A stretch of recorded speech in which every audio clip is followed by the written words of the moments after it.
On a frosty Christmas Eve, just as the world around them sparkled with holiday lights and promise, Nicholas Hamilton walked out of his penthouse door, leaving his pregnant wife Eliza devastated and alone. In a single hour, her world shattered. Little did she know that by morning, her face would be on every news channel across the country. What happened that night would send shockwaves through the media, and their once loving marriage, revealing a labyrinth of hidden secrets, half-truths, and alliances so dark that even Nick, the man at the heart of it all, never imagined they'd see the light of day. Nicholas Hamilton was born into a life most people only dream about. His father, Charles Hamilton III, ran a prestigious financial conglomerate, Hamilton Global Holdings, with connections to old Wall Street families and foreign royalty. His mother, Beatrice Hamilton, came from a line of art collectors in Europe. By the time Nick was 5, he had already visited more countries than the average person would see in a lifetime.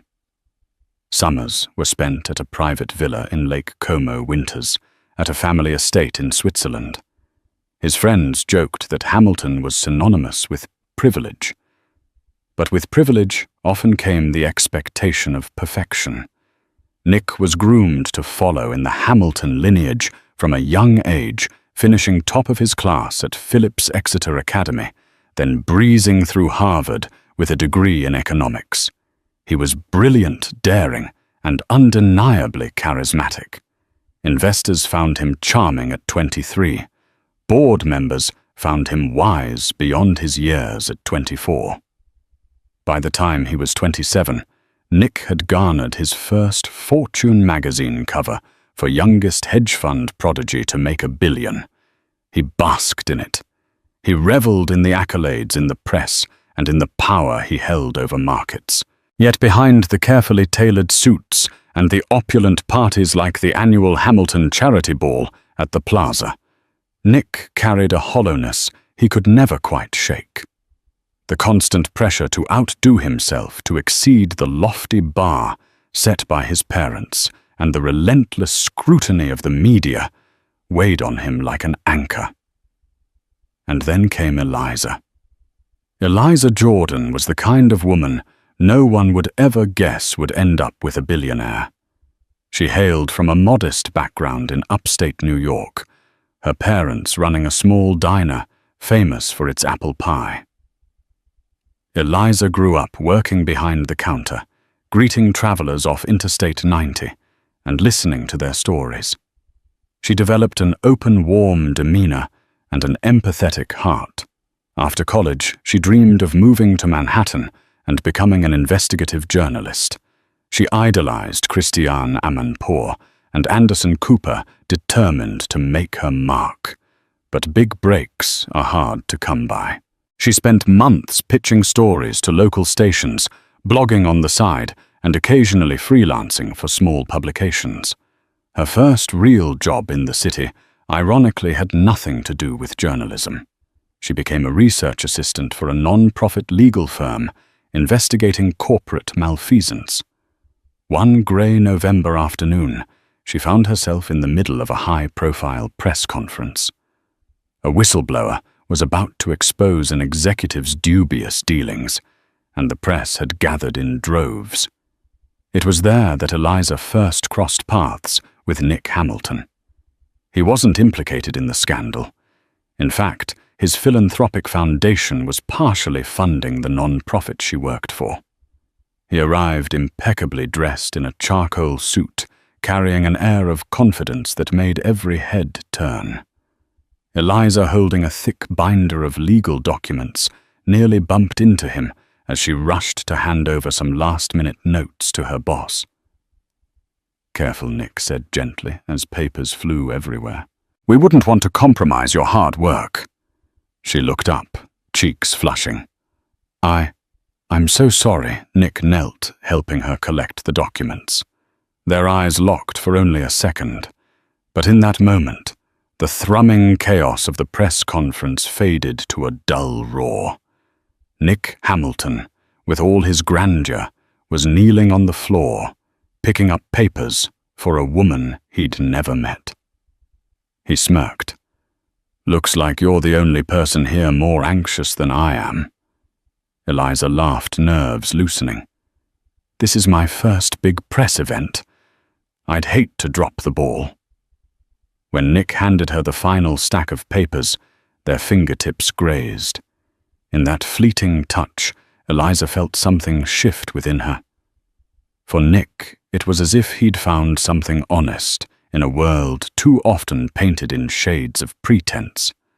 Their relationship blossomed faster than either expected. Nick was used to women who were impressed by his money, who saw him as a golden ticket to an elite lifestyle. He'd grown wary of that brand of attention. But Eliza was different. Warm, unpretentious, and passionately curious about the world. She was initially skeptical. Men like Nick often wore masks. But after a few dinners, early morning coffees near her modest apartment in Queens, and a few philanthropic events they attended together, she realized how genuine his empathy was. When Nick talked about philanthropic projects like funding medical clinics in rural Peru, Eliza's eyes lit up. She asked deeper questions about the people his foundation served, the cultures, and the structural problems that led to inequality. Nick found himself confiding in her.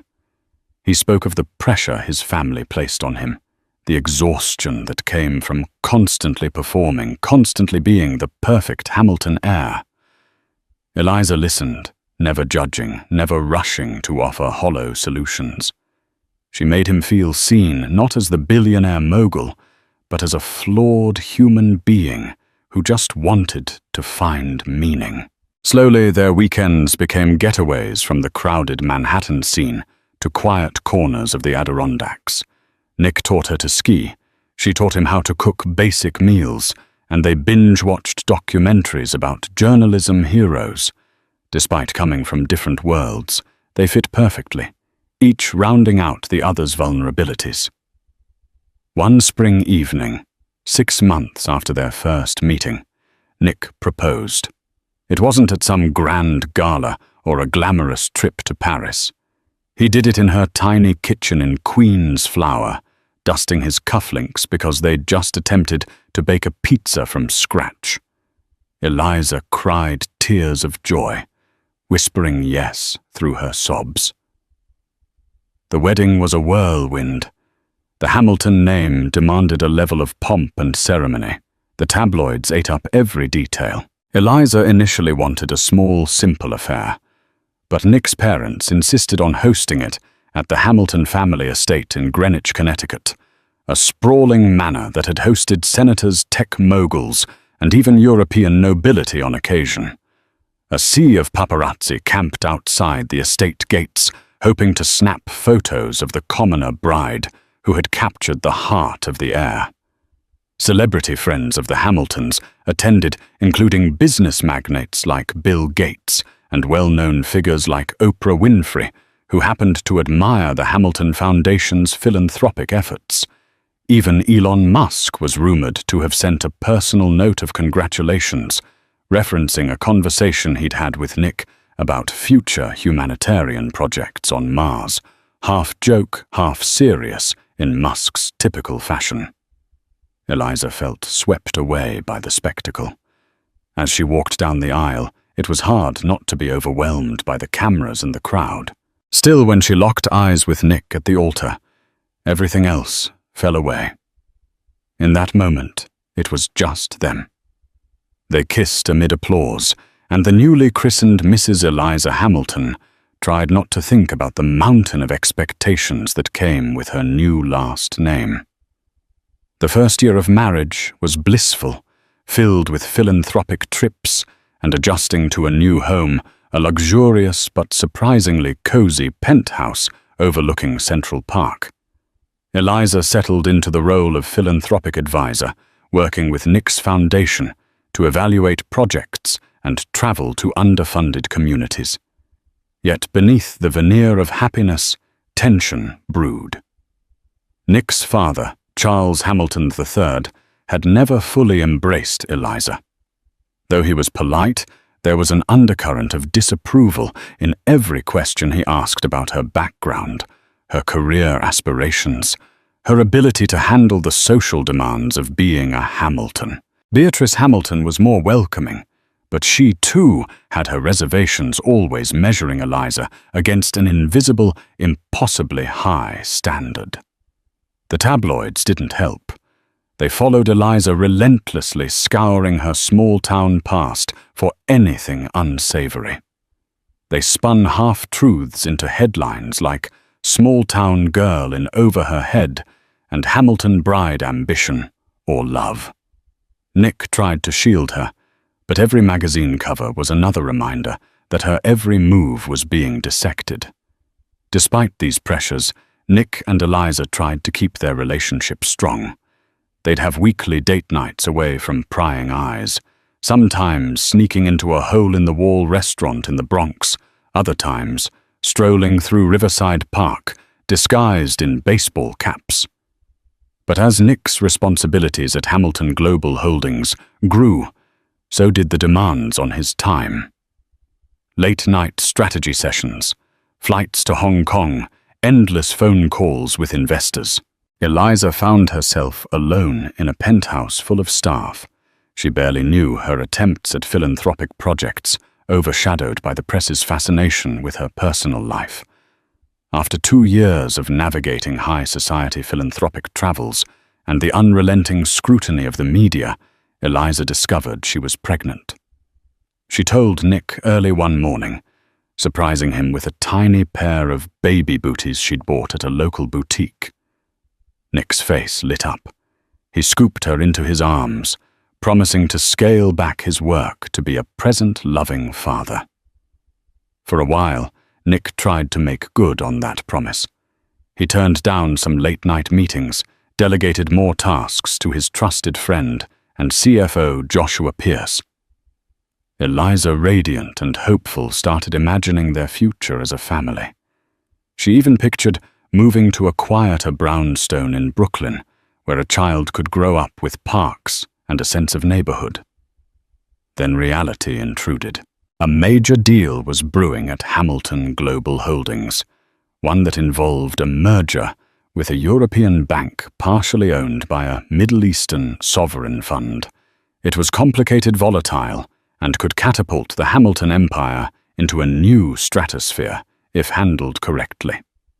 Charles Hamilton III insisted Nick oversee negotiations personally. Nick's calendar filled once again. Eliza tried to be understanding, but each day she felt more like a bystander than a wife. When she brought up her concerns, Nick would reassure her. "Just a little longer, Eliza.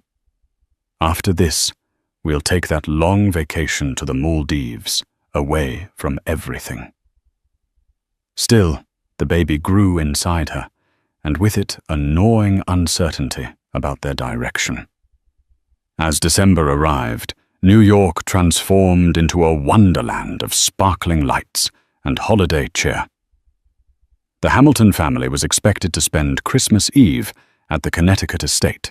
Eliza, now nearly 7 months pregnant, wanted nothing more than a cozy celebration with Nick, her parents, who planned to drive down from upstate, and maybe a few close friends. But the Hamiltons had a tradition, a lavish Christmas Eve ball that served as a fundraiser for their foundation. Politicians, celebrities, and Fortune 500 CEOs were all on the invite list. Charles and Beatrice pressed for Eliza to attend to show that the future mother of the Hamilton heir supported the family's philanthropic legacy. Nick was torn. On the one hand, he knew Eliza was exhausted physically and emotionally. On the other, the ball was a chance to seal deals and glean more support for the upcoming merger. He assured her it would be less formal than usual, that she could just make a brief appearance, wave hello, and retire early. Eliza reluctantly agreed. She chose a simple emerald gown that accentuated her baby bump, hoping to avoid the flamboyance that usually came with Hamilton events. The stage was set for a night that would change everything. On Christmas Eve, the Hamilton estate bustled with staff in black uniforms, preparing canapes and setting tables with fine china. A string quartet played softly, while guests arrived in limousines and expensive cars. The media lingered beyond the tall iron gates, waiting for glimpses of the glamorous soiree. Eliza arrived with Nick stepping out of their Bentley to the pop of flash photography. Nick placed a protective hand on her back, guiding her inside.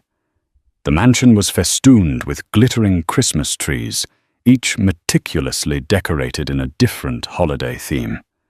Inside the who's who of society mingled CEOs from Fortune 500 companies, foreign dignitaries, and celebrities. Eliza felt the subtle glances at her growing belly, heard the whispered remarks about the next Hamilton generation. She tried to keep her head up, reminding herself it was for a good cause. Nick left her side to speak with a group of European bankers. Eliza found herself adrift, heading to the open terrace for some fresh air.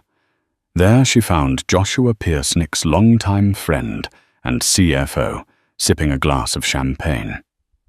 "Josh," she greeted him. "Nick is working again, I see." He offered a sympathetic smile. "I tried to convince him to dial it down for tonight, but you know how he is, especially with the merger negotiations at such a delicate stage." Eliza's shoulders sagged. "I just wish we could have one night of normalcy." Before Joshua could respond, a hush fell over the terrace. Charles Hamilton III emerged with a small entourage. He beckoned Eliza closer. "We need you and Nick inside for a photo with the board members. It's important for the Hamilton image." Fighting the urge to roll her eyes, Eliza followed. She stood by Nick, plastering on a polite smile, while cameras flashed. Beyond the lenses, she spotted her parents looking overwhelmed and somewhat lost among the crowd. Her heart ached. She wanted to go to them to share a moment of normal Christmas cheer. But in an instant, Nick was pulled away again, this time by a group of donors from Dubai. Eliza was about to follow when a sudden wave of dizziness overtook her. She hadn't eaten much all day, and her pregnancy made her more prone to fatigue. She steadied herself on a nearby chair, blinking away black spots. Just then she heard it, a muffled but heated argument emanating from behind one of the closed doors leading to Charles Hamilton's study. She recognized Nick's voice, tense and furious. Another voice retorted, "Charles Hamilton." Against her better judgment, Eliza moved closer to the door. She heard fragments. "Not your puppet, the legacy bad time. The baby, my decision." Each snippet ratcheted up her alarm. Suddenly the door swung open. Nick stood there, face flushed, eyes wild with anger. His father was behind him, cold rage emanating from his typically composed features. Nick's gaze flicked to Eliza. "We're leaving," he said, voice trembling. He grabbed her hand and stormed through the corridor out of the mansion, ignoring the startled glances of guests. Eliza followed, stumbling in her heels, her pregnant belly making swift movement awkward. Outside, their Bentley driver scrambled to open the door, but Nick waved him off. He pressed a button on his key fob, and the car's engine roared to life. They sped off the estate grounds, Christmas lights receding in the rearview mirror. For several minutes, Nick said nothing, his knuckles white on the steering wheel. Eliza finally mustered the courage to ask Nick what happened. He exhaled a shaky breath. I can't keep doing this. My father is pushing me toward decisions that threaten everything I've built. He wants me to sacrifice our personal life for the good of the Hamilton name. It's always about the legacy. Always." Eliza swallowed. "But what does that mean for us?" Nick glanced at her eyes darting from her belly to her face. I don't know anymore. They drove in silence back to the penthouse. Nick barely spoke as they entered their lavish penthouse. Christmas decorations twinkled in the foyer, gold ornaments on a towering tree, wreaths on marble pillars, and the faint scent of cinnamon from scented candles. It felt eerily disconnected from the tension swirling in the air. Eliza tried to confront him gently. Nick, talk to me. He turned abruptly, his eyes filled with a turmoil she had never seen before. I can't. God, Eliza, everything is caving in on me. The merger my father's demands the board. And now the baby. Her heart clenched. What do you mean, and now the baby? We both wanted this child. He raked a hand through his hair. Yes, I did. I do. But everything is crashing down all at once. My father is threatening to revoke my position if I don't follow his plan. The press is hounding us. I can't breathe, Eliza. Tears welled in her eyes. So what, you're going to run away from me? From us? He paced across the marble floor. I need space. I can't think straight. I've never felt so trapped. A wave of pain, not physical, but emotional, coursed through her. She lowered herself onto a sofa, trying not to sob. I'm 7 months pregnant, and you're talking about needing space, Nick. We're supposed to be a team. He grabbed his coat and keys. I'm sorry, he whispered, but I can't be here tonight. I just need to clear my head. Panic seized her. Nick, it's Christmas Eve. Nick's expression was torn, but his voice was resolute. I'll call you tomorrow. I promise. I need this. And before she could say another word, he walked out of the penthouse. The door closed with a heavy thud that echoed through the silent rooms. Eliza found herself alone, disbelief turning to shock. She sat there staring at the Christmas tree lights, flickering like distant stars. The baby moved inside her belly, a cruel reminder that she was not alone, but also a reminder that her husband had just left her on Christmas Eve. She tried calling him, no answer. She tried texting, no response. Christmas carols played softly on the home's integrated speaker system, an unwanted soundtrack to her heartbreak. She thought about calling her parents, but she couldn't bear to ruin their night. They were still at the Hamilton estate, likely feeling out of place. She didn't want them driving back in the dark on icy roads, just because of Nick's meltdown. Eliza paced the penthouse terrace, streaking her cheeks, until exhaustion took over in the early hours of the morning. She finally fell into a fitful sleep, the TV in the living room still glowing with late-night talk shows and replays of holiday specials. When Eliza woke around dawn, a sense of dread still clung to her tormentor. She padded into the living room, searching for any sign of Nick's return. The sofa was empty, the penthouse silent. Feeling restless, she turned on the news. Initially, it was just background noise, holiday segments, weather reports, traffic updates. Then something caught her eye on the ticker at the bottom of the screen. Breaking Hamilton family drama. Her stomach tightened. She turned up the volume. The anchor spoke in a grave tone. In an unexpected twist. This Christmas morning, shocking events have unfolded around the Hamilton family empire. Reports indicate that Nicholas Hamilton, heir to Hamilton Global Holdings, has left his pregnant wife, Eliza Hamilton, and is currently unaccounted for.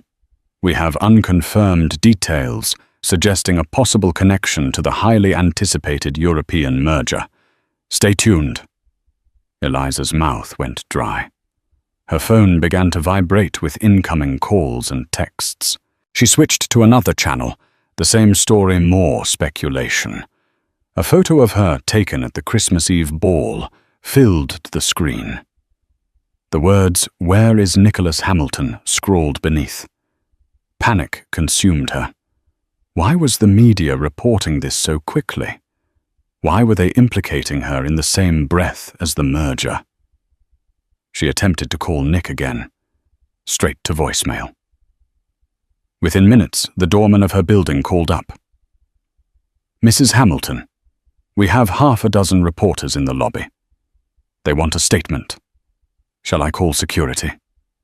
Eliza's heart pounded. She felt cornered, confused. She had no idea what was happening or why it was happening so fast. All she knew was that her husband had walked out on Christmas Eve, and now the world seemed to know and wanted answers. She needed help. In a panic, she dialed Joshua Pierce. His line rang 4 times before he answered in a groggy voice. "Eliza, what time is it?" She explained the situation, voice trembling. "The news channels are talking about me, about Nick, and about some scandal with the merger. Josh." "I'm scared," he cursed under his breath. "I just woke up to a flurry of messages too. Listen, I'll come over. Don't say anything to the press until I get there. Keep your doors locked. If Nick calls, let me know." Within half an hour, Joshua arrived looking as rattled as she felt. He wore a hastily thrown-on sweater and jeans, not his usual immaculate suit. Outside, Eliza could see camera crews gathering on the sidewalk. "I've been trying to reach Nick too," Joshua said, after hugging her gently. "No luck. This rumor about him disappearing and leaving you on Christmas Eve, well, it's half true, I guess. The media's spinning it as a meltdown tied to the merger. They're also claiming you might have threatened to expose some of Hamilton Global's internal dealings." Eliza's eyes widened. "What? That's absurd. I've never done anything like that." Joshua grimaced. "I know, but gossip feeds on confusion. People smell blood in the water. Charles Hamilton must be in damage control mode. They probably want you to keep quiet." She felt a fresh wave of anger and hurt. Nick promised he'd come back. Now he's not answering. And I'm the one under the microscope.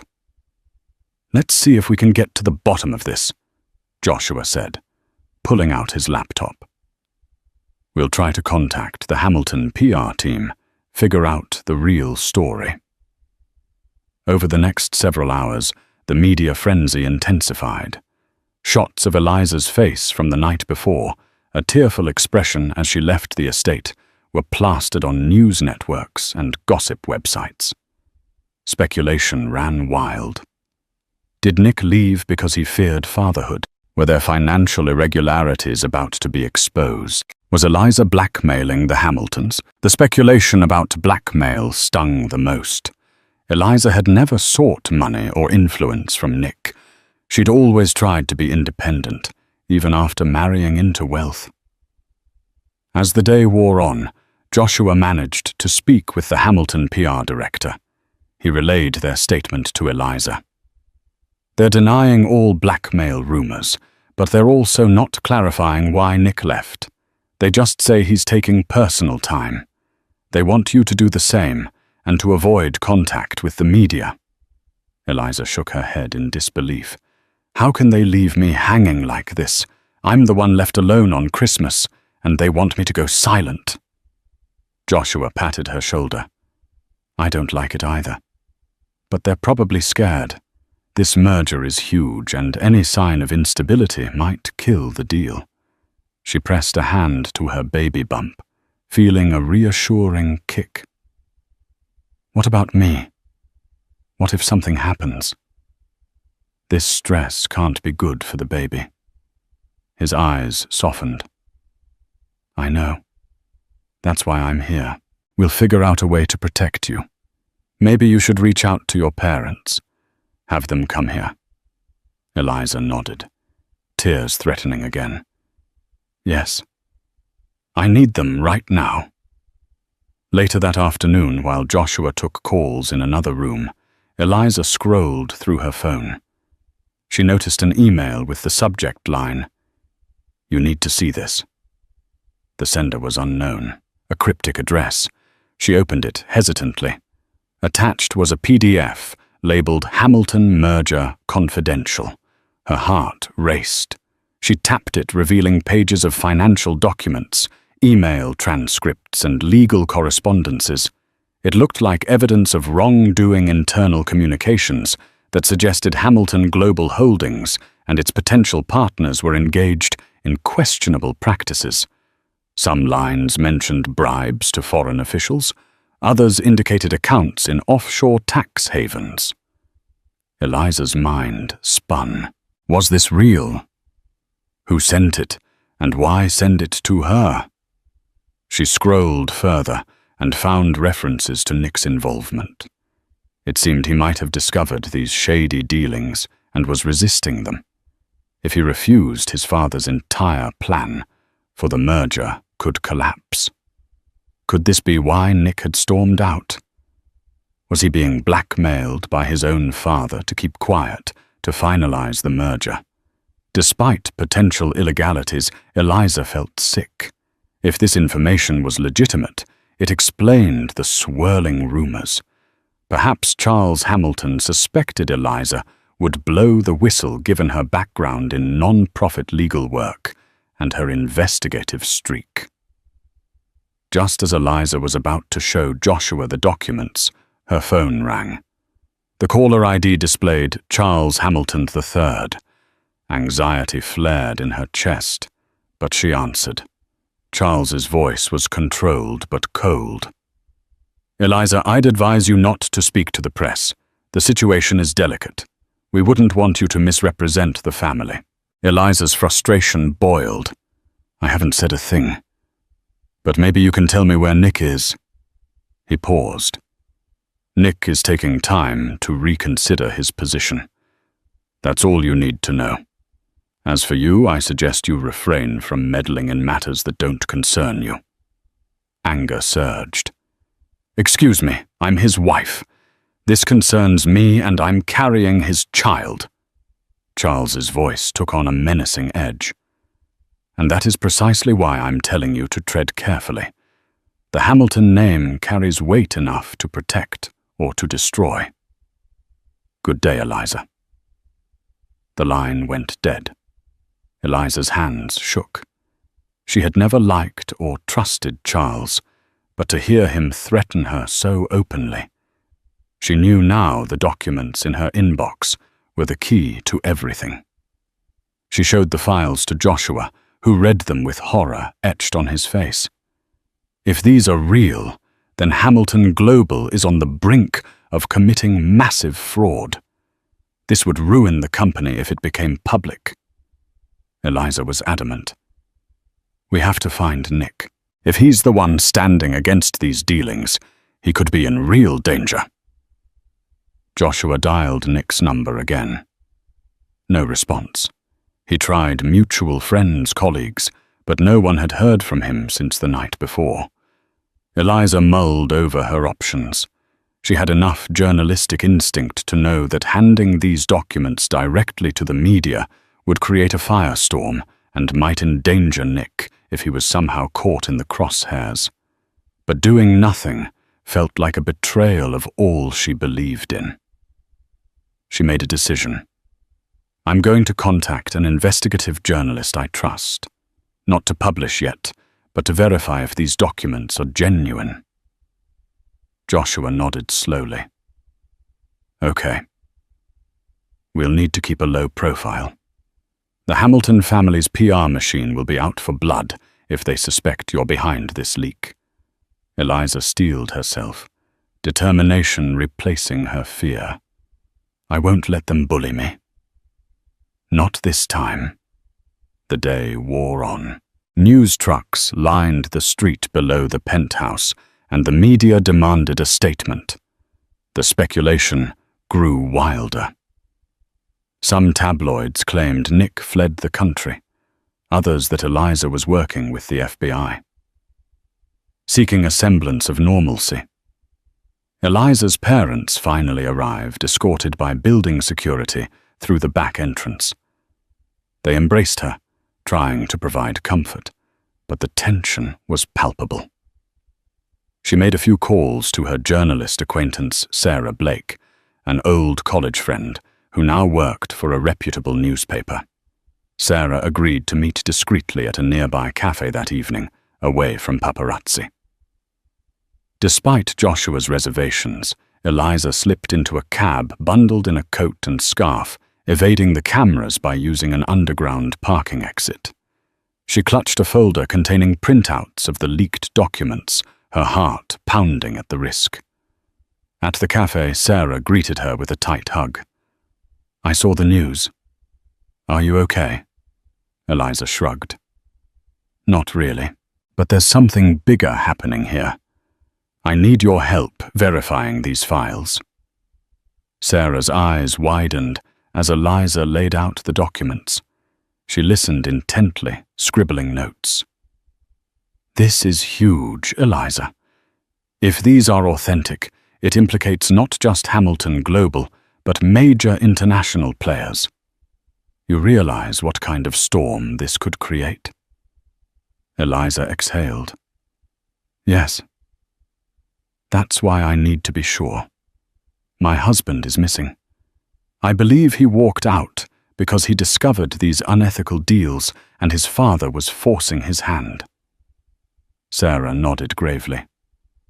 "I'll use my contacts to authenticate them. But once you light this fuse, there's no going back. Are you ready for that?" Eliza swallowed hard. "I'll do what it takes to protect Nick and to make sure the truth comes out." Back at the penthouse, Sarah's team worked around the clock, verifying codes, cross-checking email headers, contacting industry insiders who might confirm or deny the authenticity of the documents. By the next morning, Sarah sent Eliza a secure message. "These are real. We have multiple confirmations. The scandal could break wide open." That same morning, Eliza received a text from an unknown number. "Nick is safe. If you want to see him, come to 30445 West 57th St. Parking, Level B, at 11 p.m. Alone." Eliza's heart soared with hope. But fear soon crept in. Was this a trap? She read the text to Joshua. He frowned. "That's a secluded parking garage near the old Midtown offices. It could be a setup. But if it really is Nick..." Eliza thought of her baby, her love for Nick, and the vow she made to stand by him. "I'm going. I have to." At 10:45 p.m., Eliza discreetly left the penthouse, ignoring reporters clamoring at the front. She called an Uber, instructing the driver to drop her off a block away from the address. Adrenaline coursed through her veins. She arrived at the dimly lit parking garage. The guard at the booth barely looked up from his phone as she entered on foot. Rows of parked cars stretched into the shadows. A tall figure stepped out from behind a concrete pillar. Eliza recognized him in an instant. Nick. She breathed, tears rushing to her eyes.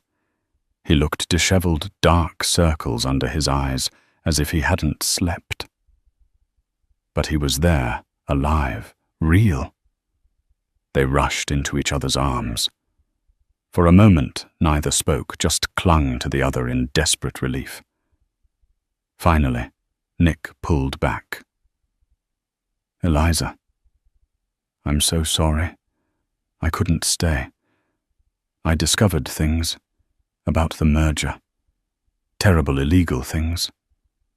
My father expects me to go along with it. When I refused, he threatened me. Threatened us." Eliza blinked back tears. I know. I've seen the documents. Nick, you should have told me. He sighed. I didn't want to drag you into this mess, but it looks like it's too late. She held his face in her hands. We're in this together. Whatever your father is planning, whatever Hamilton Global is doing, it can't continue. Nick nodded, tears glistening in his eyes. I want to expose them. I want to do the right thing. But I'm afraid of what my father will do to you, to our child. Eliza's voice firmed. We won't hide. I've already reached out to a journalist. The story is being verified. Nick's eyes widened, a flicker of hope mixed with worry. If we go public, it could bring down everything. My family's empire, our fortune. We'll be targets. She squeezed his hand. I don't care about the money. I care about us, and about raising our child without a dark cloud of corruption hanging over our heads. Nick let out a shaky breath, pulling her into another embrace. Then we do it. Together. The wind howled through Manhattan's canyons like a warning. But inside the quiet offices of the Journal, the storm had already broken. Just before noon, the headline dropped Hamilton Global's secret network bribes shell companies and a family divided. The article was front page top fold. Sarah Blake's team had verified every line, every document Eliza had brought to her. Nick had provided further testimony, encrypted emails, files, internal communications that traced a web of corruption tied to Hamilton Global Holdings, foreign officials, and multinational banks. The proof was irrefutable, and the world took notice. Within hours, major news outlets picked up the story. Cable networks broke into regular programming. Stock tickers flashed red as Hamilton Global's valuation plunged by billions. Government agencies announced formal investigations. Social media erupted with hashtags like #HamiltonLeak and #LegacyExposed. In their penthouse, Nick and Eliza watched the coverage unfold. The same media that once fawned over them now told a different story, one not of glamour, but of integrity. Nick paced in front of the TV, running a hand through his hair. It's real now, he murmured. No going back. Eliza stood and took his hand, grounding him. That's the point. We don't go back, we go forward. That evening, Anderson Cooper aired a prime-time interview with Nick recorded under tight security. Nick didn't name names, but he confirmed the authenticity of the documents. He described the moral crossroads he had reached, the pressure from his father, the threats, the lies he could no longer abide. His voice shook only once when he said, I couldn't bring a child into this world while carrying that kind of darkness. Public reaction was immediate and powerful. Some called Nick a traitor to his legacy. Others hailed him as a whistleblower who dared to stand against corruption even when it meant turning on his own blood.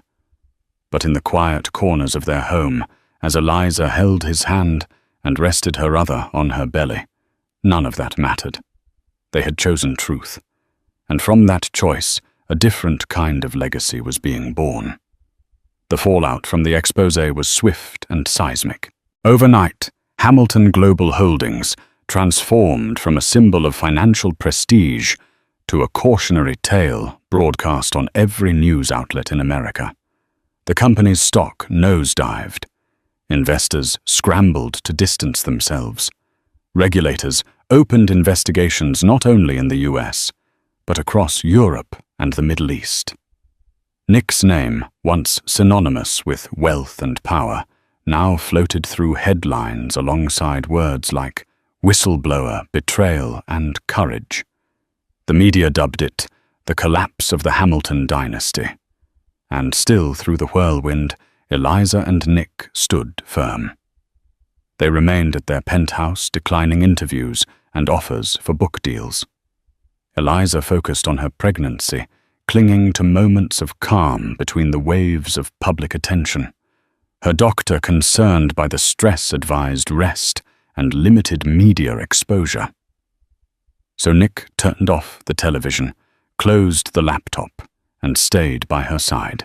"I'm not going to lose what matters most," he told her one night, rubbing gentle circles over her swollen belly. "The company's gone. My father's empire is crumbling.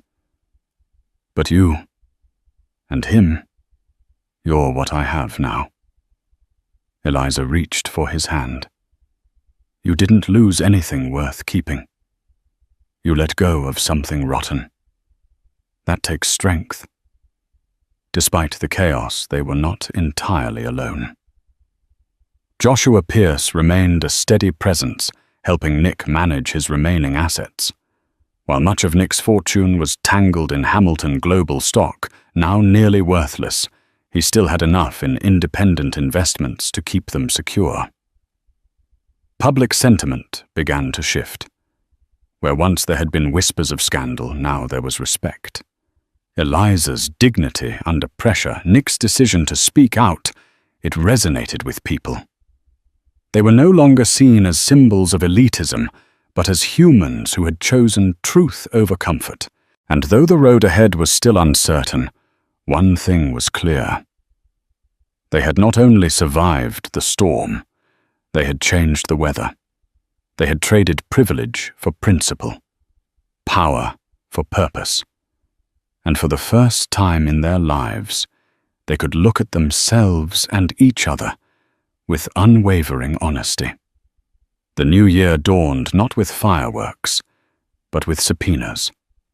Charles Hamilton III, once the towering patriarch of one of America's most respected financial dynasties, now found himself at the center of a high-stakes congressional investigation.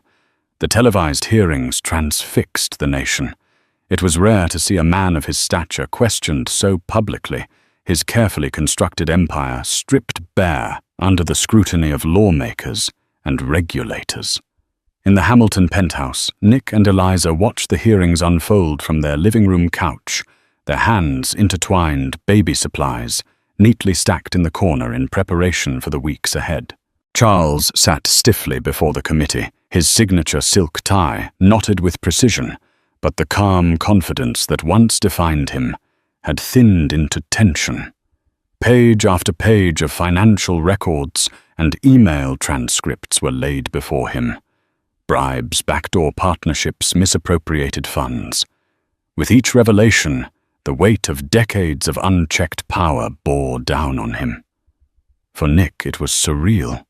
The man being interrogated was the same father who had taught him how to ride a bike, how to deliver a firm handshake, how to carry the Hamilton name with pride. But that pride had long since been eroded by secrets and manipulation. Eliza sensed his pain and rested her head on his shoulder. "You're not responsible for his choices," she said gently. "You made your own. That's what makes you different." Later that night, Nick's phone buzzed. "Father, the screen," read. He hesitated, then answered. Charles's voice was subdued, laced with weariness. "You've destroyed everything I built," he said, more exhausted than angry. "No," Nick replied quietly. "You destroyed it the moment you decided your legacy mattered more than your integrity." A long silence followed. Then Charles whispered, "Take care of that child. Be better than I was." The line disconnected. Nick stared at the screen, his reflection barely visible in the darkened glass. Eliza moved closer, wrapping her arms around him. And in that quiet moment, the final thread between father and son fell away, not with rage, but with resignation. The old world was gone, and a new one, however uncertain, had begun. Winter still clung to the city, its snow-crusted sidewalks and steel-grey skies, a stark backdrop for what would become the most transformative day of Eliza and Nick's lives. It began quietly just after dawn. Eliza stirred in bed, a dull cramp spreading through her lower back. At first she thought it was nothing, just another ache in the long stretch of late pregnancy. But minutes later the discomfort returned, sharper this time, and closer together. Her breath caught. She placed a hand on her belly, now round and firm. "Not yet," she whispered. "It's too early." Nick, who had been dozing in a nearby armchair after a late-night phone call with a legal team, jolted awake when she called his name. "The baby's coming," she said, voice shaking but steady. Within minutes they were racing through Manhattan in a black SUV, sirens in the distance, and headlights slicing through the misty morning. The world outside felt like it was holding its breath. For Nick, every red light felt like an eternity. For Eliza, time blurred as pain and anticipation mingled in waves. They arrived at the hospital just after sunrise. The nurses acted quickly, guiding Eliza through intake as Nick clutched her hand, whispering encouragement between clenched jaws. Labor was swift, too swift. The baby was coming a month early, and there was no time to prepare mentally or emotionally. It was raw and real. Eliza pushed through the fear, her thoughts fixed on the tiny life inside her. And then he arrived. Their son. Small, pink, wailing with strength that belied his early arrival. Nick's hands trembled as he cut the cord. Eliza sobbed quietly, not from pain, but from relief, from joy, from sheer disbelief that after everything, the scandal, the fear, the collapse of everything familiar, they had this. "He's perfect," Nick whispered, holding the baby to his chest. They named him Oliver, a symbol of peace, of hope, of a future rebuilt.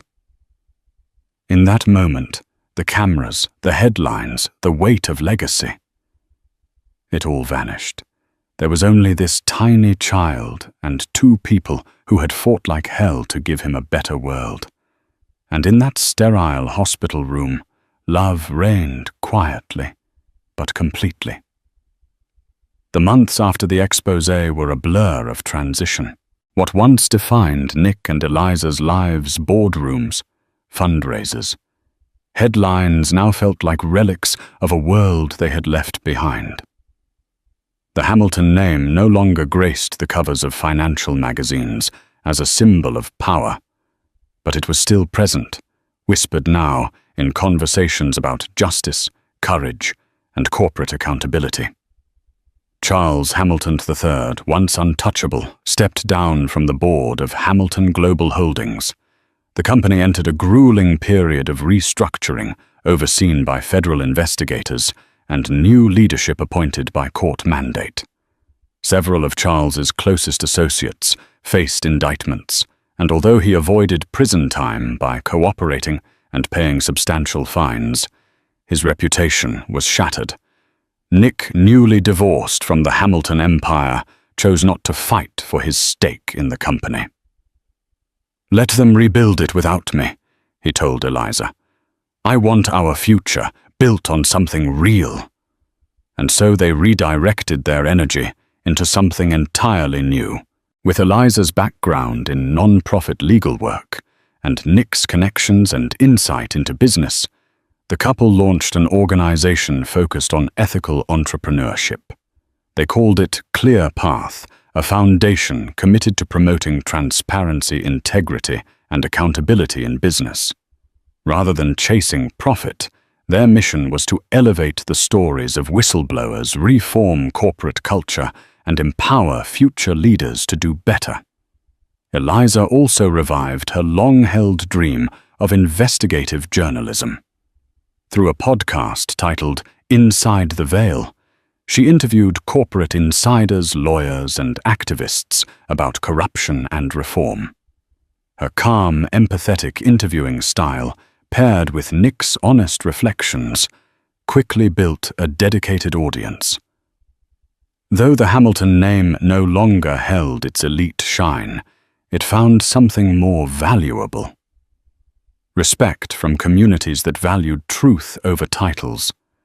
Nick and Eliza embraced a quieter life, selling off the opulent trappings of their past.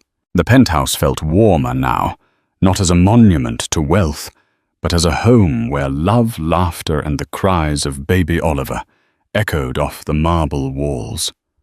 They had weathered the storm, and now, beneath calmer skies, they were building something greater than legacy, something rooted in honesty, compassion, and each other. The first day of spring bathed Manhattan in golden light. After a long, relentless winter, both literal and emotional, Eliza finally felt the warmth return. On their balcony, overlooking the soft green of Central Park, Nick sat cradling their baby son Oliver against his chest. The boy slept peacefully, his tiny breaths syncing with the rhythm of his father's heartbeat. Eliza stepped outside quietly, her bare feet padding across the cool stone. She paused to take in the view. Her husband no longer the glossy heir to a billion-dollar empire, but something much more real, grounded human. She sat beside him, the city stretching before them like a promise. "Do you ever regret it?" she asked softly, her voice barely louder than the rustling leaves. "Blowing it all up. The company. The name." Nick didn't answer right away. He looked down at Oliver, then out toward the skyline he used to own. "I regret the way it happened," he said finally. "The pain it caused. The silence between us when I should have talked to you. But I don't regret doing the right thing. I needed to choose our future over my father's legacy." Eliza nodded, emotion swelling in her throat. "You chose truth over power," she whispered. "And somehow, through all of it, we still found each other." Nick turned to her, his eyes glinting in the morning light. "You gave me a reason to be brave," he said. "You and him." Oliver stirred, letting out a soft sigh. Eliza smiled and leaned into Nick's shoulder, wrapping an arm around both of them. Together they sat in a silence filled with meaning, the kind of silence that comes only after weathering a storm. They had lost nearly everything society once said mattered. But here in the heart of the city, with a baby in their arms and sunlight on their faces, they knew they had gained something far more enduring, an unbreakable bond. And that was everything. Thank you for joining us on this roller coaster journey through betrayal, scandal, and redemption. Nicholas Hamilton's decision to walk away on Christmas Eve set off a chain reaction that not only tore down a corrupted dynasty, but also brought an unwavering love into sharper focus. In the end, courage and truth won out, proof that even in a world where wealth and power often overshadow morality, integrity can light the way. If you found this story compelling and want to be part of our growing community, please like this video, share it with friends who love a good drama, and subscribe for more tales that explore the resilience of the human spirit. Your support keeps the conversation alive and helps us bring you even more thought-provoking stories. Thank you for watching, and we'll see you in the next chapter of real-life drama. The winter wind bit through her threadbare coat, but Sarah Donovan barely noticed. Strolling past neon-lit windows, she couldn't ignore the relentless ache in her belly, an ache caused by hunger and the 6-month child she carried. Shivering on the sidewalk, she glanced up at a massive TV screen, blaring the nightly financial news. There, beaming under the bright studio lights, was a man she once promised to love forever.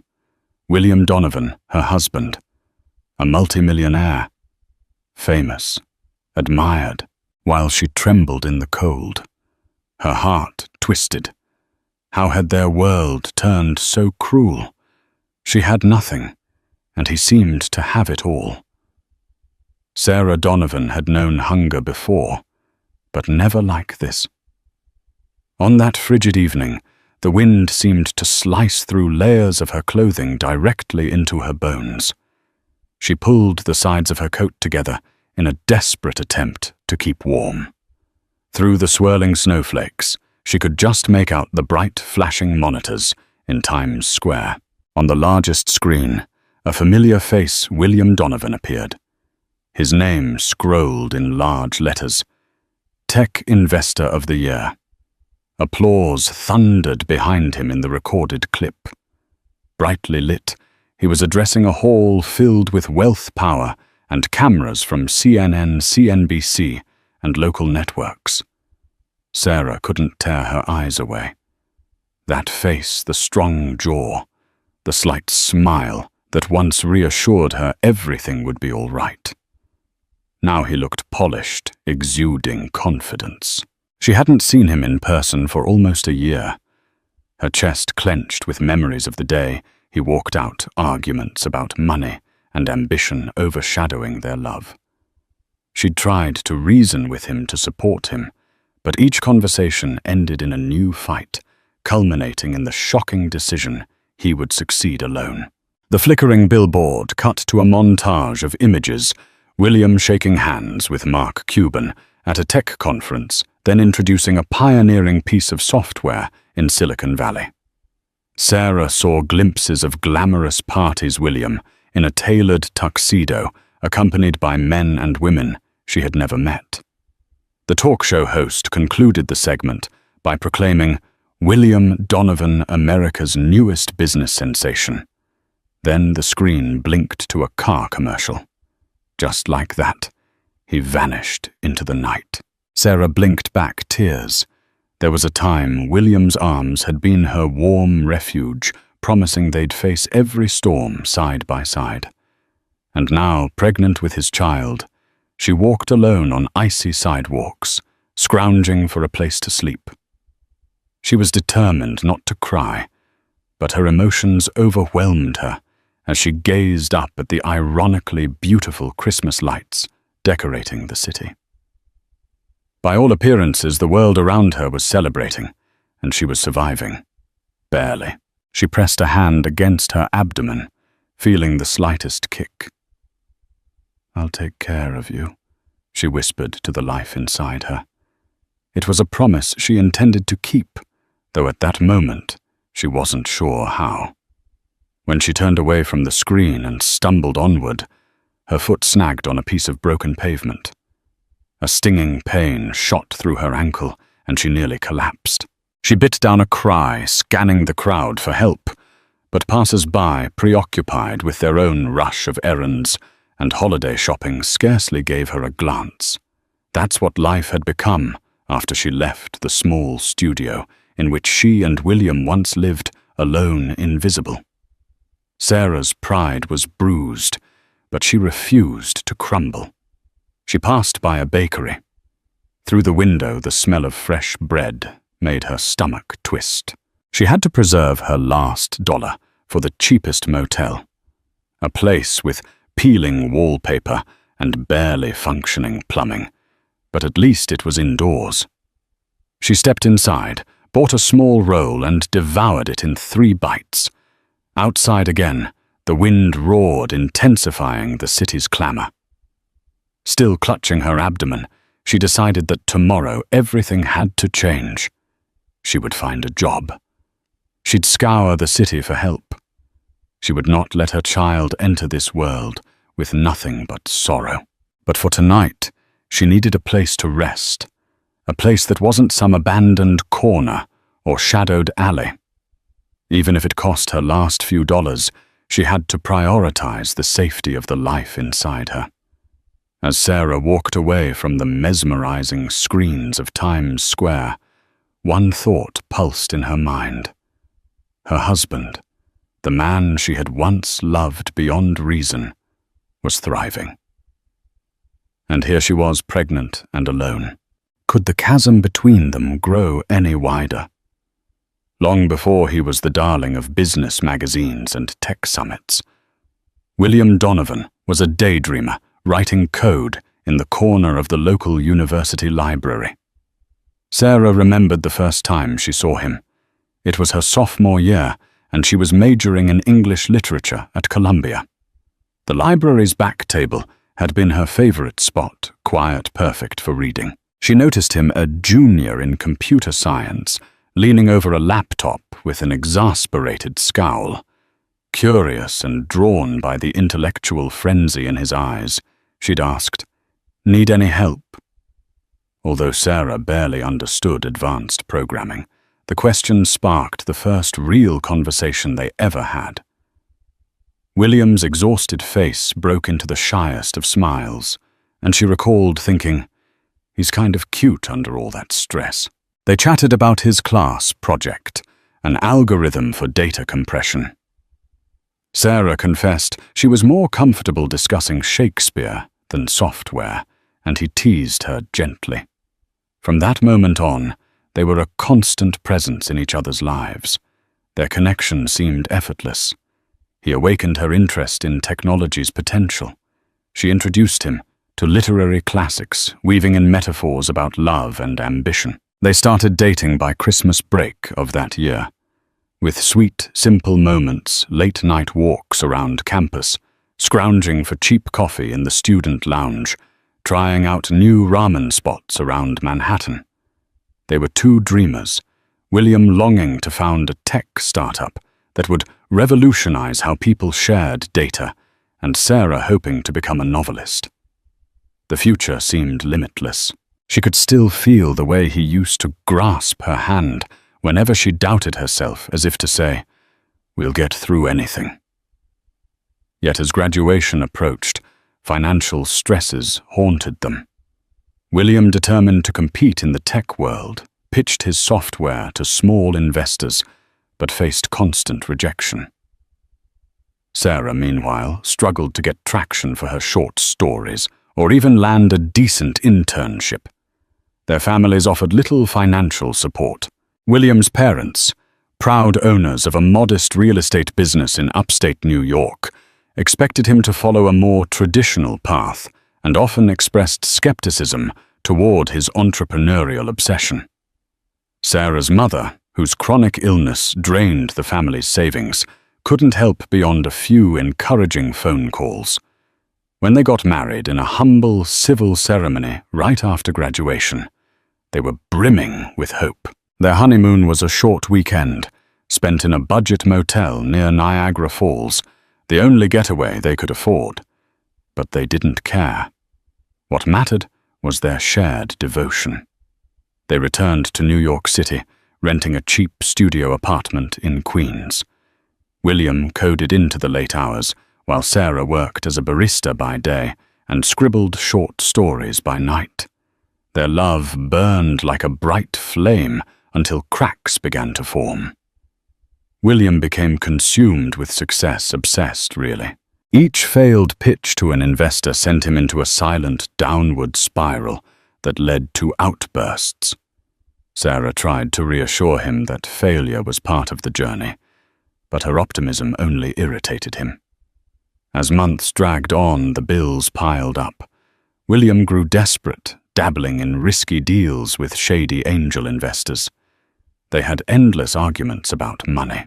When success finally arrived nearly 2 years into their marriage, with a major investor, Kevin O'Leary from Shark Tank, buying into William's new software idea, Sarah hoped that would ease the tension.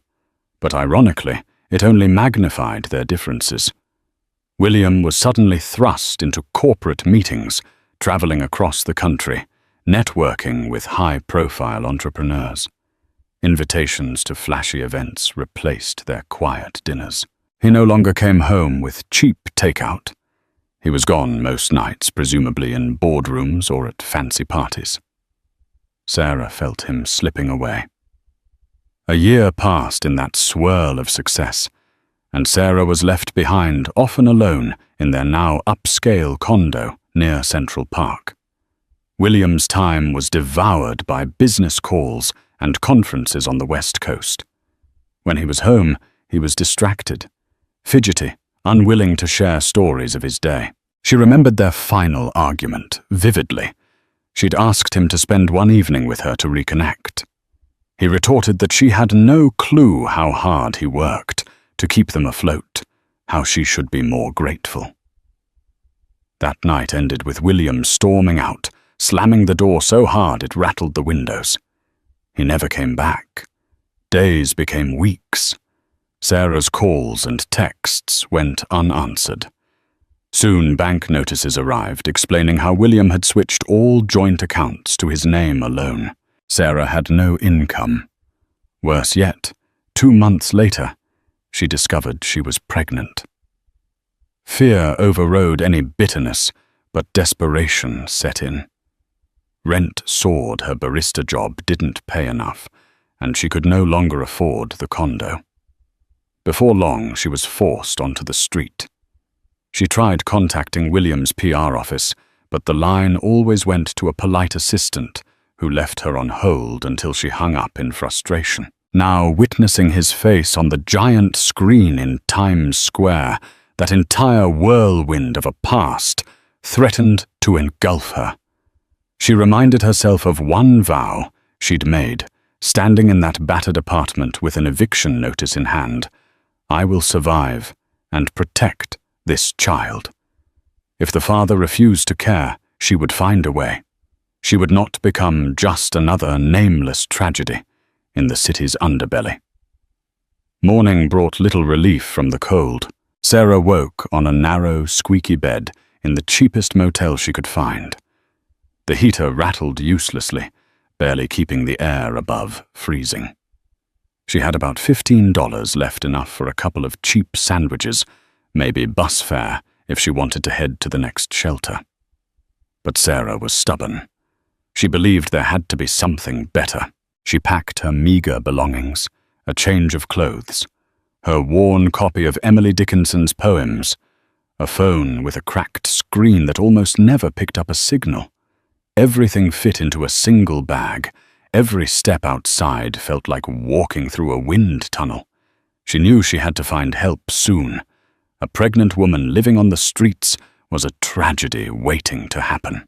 She headed to the nearest public library, an older building with classical columns, seeking warmth and free internet to look for job openings. Inside, near the community bulletin board, she found a flyer advertising a free women's shelter in Brooklyn. It promised hot meals counseling and prenatal support. She tore off the address tab. This might be my best chance, she thought, shoulders relaxing slightly for the first time in days. She hopped on a bus, ignoring the pitying looks from a couple of other passengers. Upon arrival, she found the shelter nestled in a quiet neighborhood. The building was large, with peeling paint and sagging steps, but the warmth she felt when she walked inside was immediate and comforting. A friendly volunteer named Rebecca greeted her with a kind smile. After scribbling her name on a form, Sarah was shown to a cramped but clean room shared with 3 other women.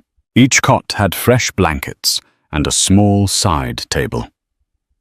Meals are served at 7 in the morning and 6 in the evening, Rebecca explained. We also have prenatal checkups every Friday with a visiting nurse from Bellevue Hospital. Sarah nearly cried with relief. A medical checkup was a blessing. She hadn't seen a doctor since learning of her pregnancy. Rebecca chatted with her for a while, asking about her situation. Though Sarah felt hesitant to reveal too much, there was something about Rebecca's gentle nature that encouraged honesty. She admitted her husband had left, that he was well off, and that she had nowhere else to go. Rebecca listened, never judging, then simply patted Sarah's shoulder. You'll be safe here. You'll get back on your feet. I'm here if you need anything, Rebecca offered. Those words of encouragement did more for Sarah's spirit than anything had in months. That first night in the shelter, Sarah lay in the dark, hearing the muffled snores of her roommates. She felt a faint flutter within her baby moving. I'm not alone, she reminded herself. This life inside her gave her purpose. She recalled an old Emily Dickinson line, She loved something about hope being a thing with feathers. That hope had perched in her soul, refusing to abandon her even in life's darkest corners. The next morning she joined the breakfast queue. The food wasn't luxurious oatmeal, a banana-powdered orange juice, but it was warm and nourishing. Some of the residents eyed her suspiciously. They were all at different points in life's struggles, yet in their gazes, Sarah sensed a silent camaraderie that had been missing in her life for so long. As she sat down to eat, Rebecca joined her. "We have a job support program," Rebecca said, her voice quiet. "You'd get help writing a resume, searching for openings, maybe training. I know it can be tough to find something with no stable address, but we can try." Sarah nodded eagerly. "That would be great," she replied, swallowing a surge of gratitude. She was ready to do anything office cleaning retail, anything that would help her earn enough for a deposit on a small apartment. But as she scrolled through job listings later that day, a rerun of a business show played on the shelter's TV in the lounge. They were discussing William Donovan again. A celebrity investor, Mark Cuban, had praised William's entrepreneurial drive, suggesting he was the future of American tech. Hearing the news anchor casually mention her husband's name felt like a punch to the gut. He was more successful than she'd even imagined. She took a deep breath, forced herself to look away from the screen and told herself, "This is my life now, and I'm not giving up." She wasn't sure if she hated him, missed him, or simply wished none of this had happened. All she knew was that she had to survive, and she would on her own terms. At precisely 9 in the morning the following Friday, Sarah waited in a makeshift exam room set up in the shelter's converted rec hall. Worn curtains partitioned the space. The volunteer nurse, Ms. Francis, bustled in, setting down a bag of medical supplies.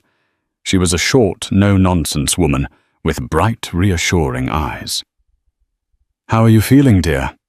Ms. Francis asked, washing her hands and snapping on latex gloves. Sarah hesitated.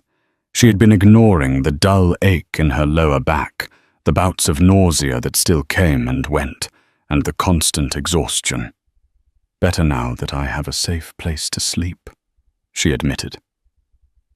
Ms. Francis nodded, taking Sarah's vitals, measuring her belly, and listening carefully with a Doppler for the baby's heartbeat.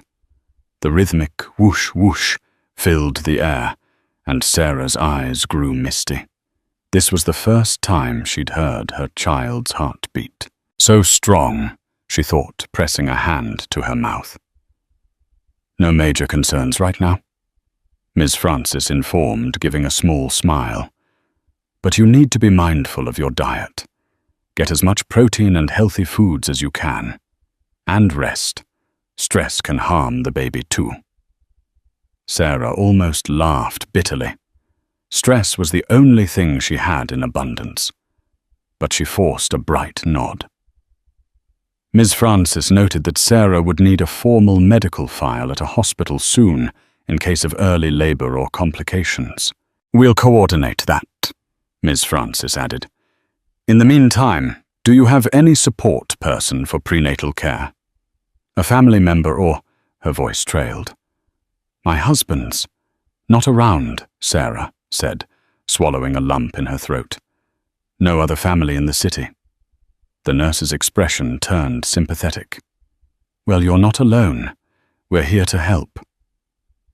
After the checkup, Sarah felt slightly more confident. The baby was healthy. That knowledge was the anchor she clung to. She spent her afternoons in the job support program, brushing up her typing skills, practicing interview responses with a counselor named Janet. Her English degree helped. She applied for positions as a receptionist, an editorial assistant, or even a part-time tutor. Most responses came back negative. Employers didn't want someone with an unstable address, or they required advanced certifications. But Sarah persevered. Days turned into weeks.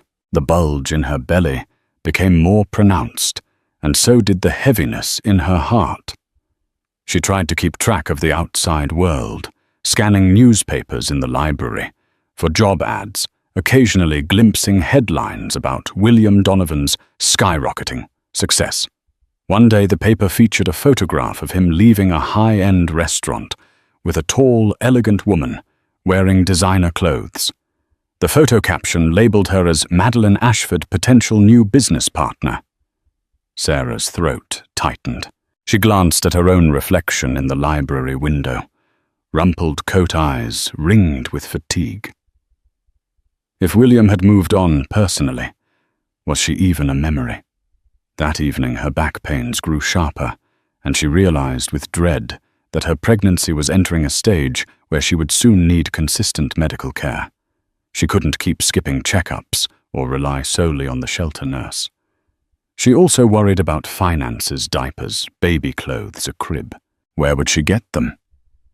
She'd joined a waiting list for government assistance, but bureaucracy moved at a snail's pace. Sarah found herself weeping some nights, the future an ominous shadow. Yet each morning she recalled the baby's heartbeat, reminding herself there was no choice but forward. One particularly cold day, she forced herself to walk 3 miles in the slushy streets to follow up on a potential receptionist position. She arrived soaked and shivering. Her hopes rose when the manager, a kindly older woman, offered a temporary role answering phones at a small publishing company. The pay was minimal, but it was something. She'd start Monday. Sarah left the office hugging a folder of paperwork and feeling a glimmer of pride. I'm making progress. When she returned to the shelter, though, she found Rebecca pale-faced in the hallway. We need to talk, Rebecca said quietly, leading Sarah to a corner. Apparently an acquaintance of Sarah's had come by looking for her, a man with slicked-back hair and an expensive suit. He left a business card that read, Donovan Enterprises. Sarah's heart hammered. She stared at the card, the swirling black and gold letters. Did he say anything she managed to ask? Just that he needed to speak with you regarding a personal matter. Sarah's mind whirled. Could it be William's lawyer? One of his personal aides? Did William know she was pregnant? She never thought he would actually search for her. A swirl of anger, fear, and a strange residual hope filled her. She resolved to call the number. Maybe it was finally time for a confrontation, a reckoning. She just didn't know what to expect. Sarah picked up a battered pay-as-you-go phone, a small victory from the shelter's resource program, and stared at the business card. It bore a name, Charles Whitmore, Legal Counsel. She dialed with trembling fingers, listening to the ring on the other end. Anxiety swelled. Finally, a crisp male voice answered. Charles Whitmore speaking. This is Sarah Donovan. You left your card at the shelter. Her voice sounded small. He cleared his throat. Ah, Mrs. Donovan. I'm glad you reached out. Mr. Donovan, your husband would like to set up a meeting. It's in regard to finances and certain changes to his estate. A chill ran down her spine. Was this about a divorce? She almost panicked at the thought, but she maintained composure. Why now? She asked. The question came out bitterly. Ma'am, I only have instructions to coordinate your meeting. Could you come by the Donovan Enterprises office downtown on 5th Avenue? Sarah hesitated. I can't. Not immediately. She had a job orientation. Soon she had no decent clothes and no money for a taxi. Shall we say, next Tuesday at noon, he pressed. We'd be happy to reimburse your transportation. Mr. Donovan understands how difficult the city can be. He specifically requested you meet in a neutral setting. Sarah's anger flared at the paternalistic tone, but caution prevailed. All right. Tuesday.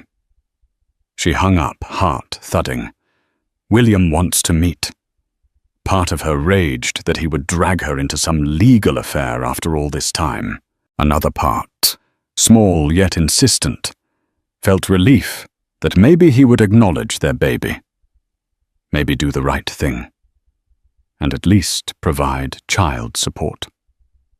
Tuesday came quickly, and Sarah found herself rummaging through the shelter's donated clothing closet, picking out a modest black dress and a coat that fit snugly over her belly. Rebecca offered to do her hair in a simple bun. As she left, 6 women in the shelter wished her luck, though they knew only that she was meeting her ex. The Donovan Enterprises office towered over 5th Avenue with mirrored glass windows.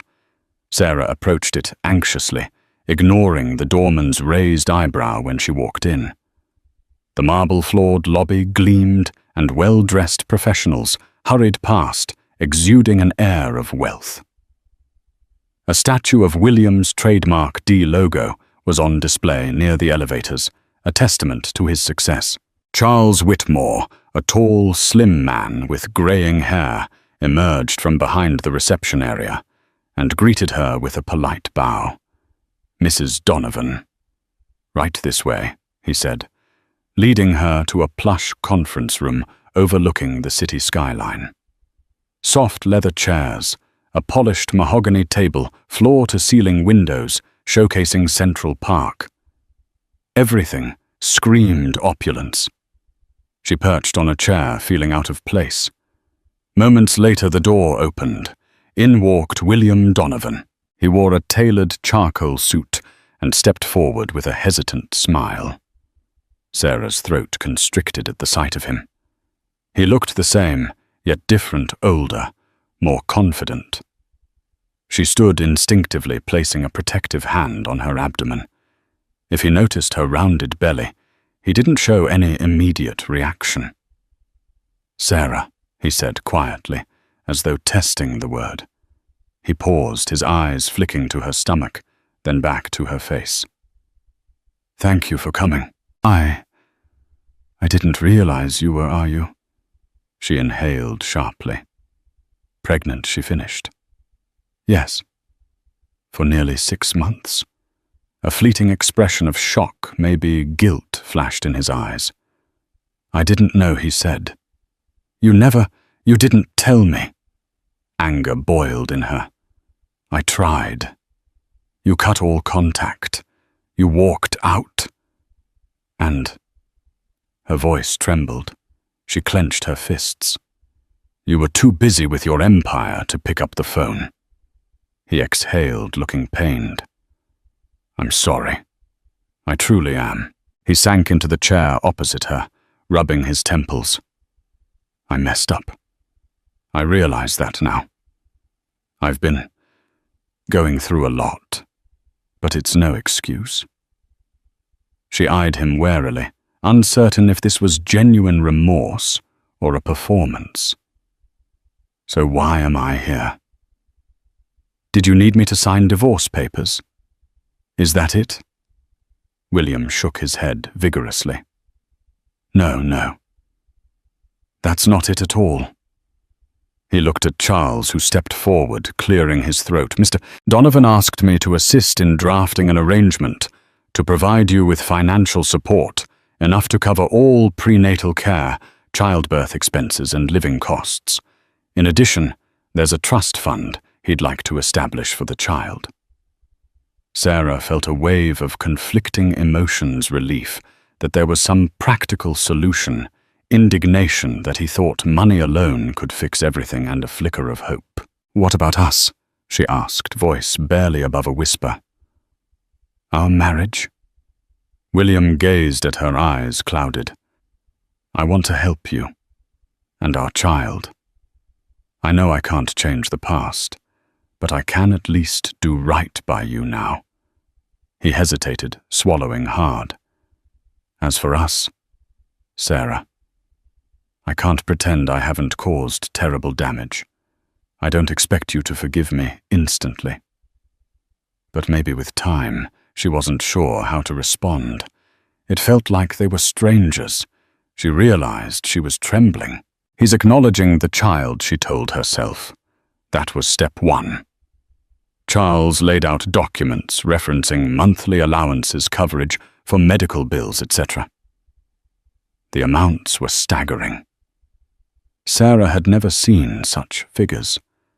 She could live comfortably, rent an apartment, and never worry about basic needs again. But guilt gnawed at her. Should she accept this? She eyed William, her voice wavering. "Why now?" she asked. "Why not?" Before William's face was taut. "When I saw you disappeared from our condo and heard rumors you were struggling, I tried to locate you, but I was overwhelmed with expansions, new deals, then the pandemic of responsibilities. I kept putting it off." He inhaled, pained. "That was wrong. I realized I couldn't move forward, knowing you might be suffering. You deserved better." "Damn right I did," Sarah muttered, tears burning her eyes. She glanced at the legal documents. They were a band-aid solution. Maybe it was an answer for the baby. Yet a single question lingered. Could William Donovan possibly be part of my life again? She didn't sign anything that day, telling Charles she needed time to think. William offered to call her a car, but she declined, wanting to walk back to the shelter to clear her head. He handed her a card with his personal cell number, the only item that felt remotely intimate. She left the grand building uncertain whether she was stepping toward salvation or heartbreak. That evening, Sarah returned to the shelter in a daze. She found Rebecca in the kitchen, dishing out bowls of soup to the residents. Feeling the weight of the day pressing down on her, Sarah pulled Rebecca aside and recounted the surreal encounter with William Donovan. She showed her the paperwork, baffling sums of money that could turn her life around. "That's... wow," Rebecca breathed, flipping through the pages. "I've never seen so many zeros on a support agreement." She paused. "So what are you going to do?" Sarah sighed, sinking into a chair. "I don't know. Part of me feels like taking this money is the only logical choice. The baby deserves a stable life, not a mother stuck in a shelter. But another part," she rubbed her belly. "I'm scared he's just trying to buy off his conscience. If I sign, do I lose my dignity?" Rebecca placed a gentle hand on Sarah's shoulder. "It's not about dignity, Sarah. It's about providing for your child and yourself. You've sacrificed so much.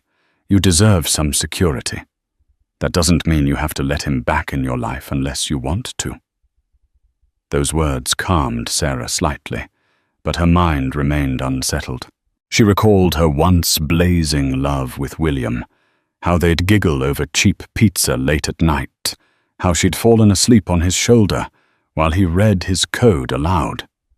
Is that man still in there, beneath the polished millionaire facade, she wondered. A part of her yearned for closure or even a chance at reconciliation. But the hurt was fresh, the betrayal still raw. The baby's well-being, however, was paramount. That same night, she carefully reviewed the documents, scribbling notes and questions in the margins, wanting to ensure she wasn't signing away any rights inadvertently. If William was sincere in his remorse, maybe she could start by accepting financial support, then see if anything else could be salvaged later. She set the papers aside, resolved to meet with Charles again in a few days. Meanwhile, Sarah's new part-time receptionist job started. She commuted by bus, then hopped the subway to a modest building in Midtown, stepping into the small publishing house.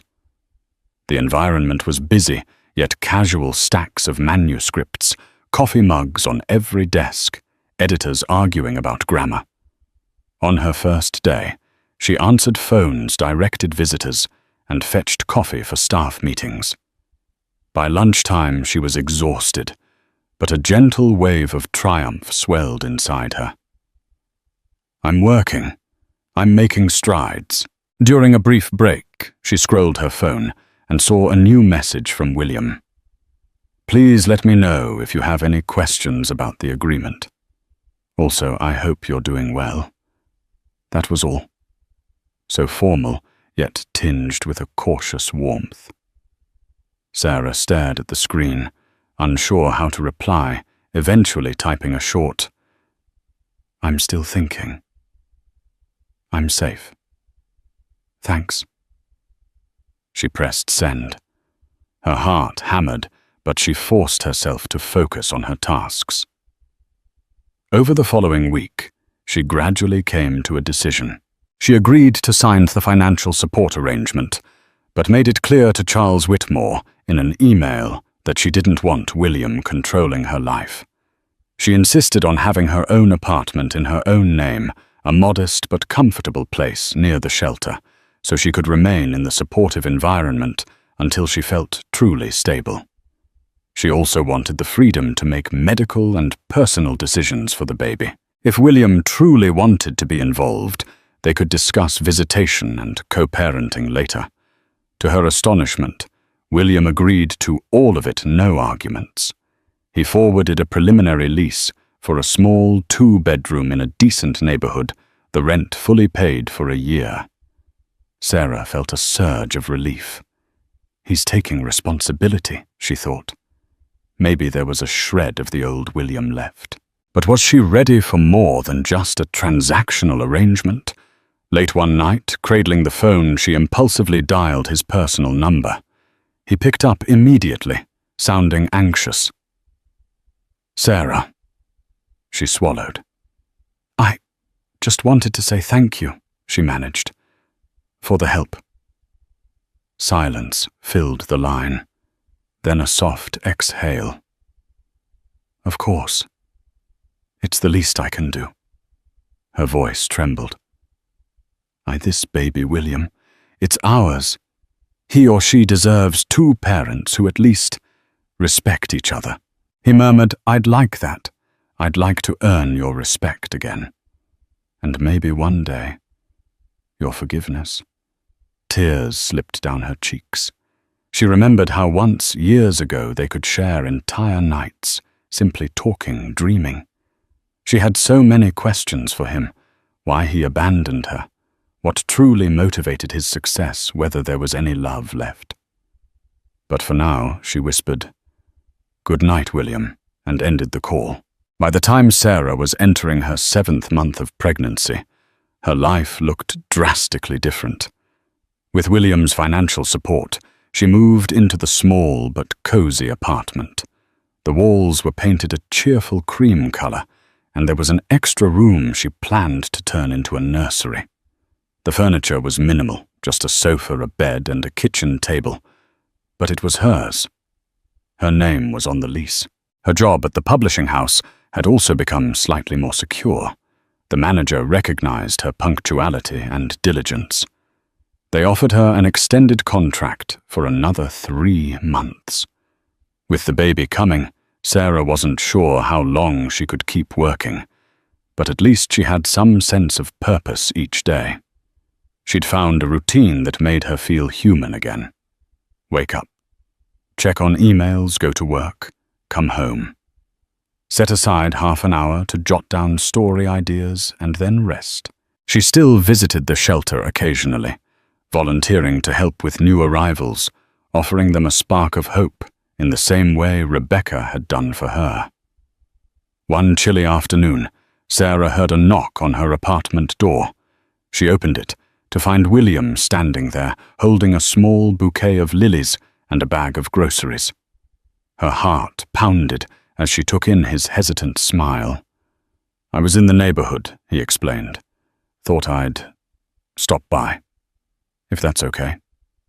Sarah hesitated. She hadn't told him her exact address. Charles must have. She had been careful with boundaries, not wanting to feel controlled. But she found herself nodding, stepping aside to let him in.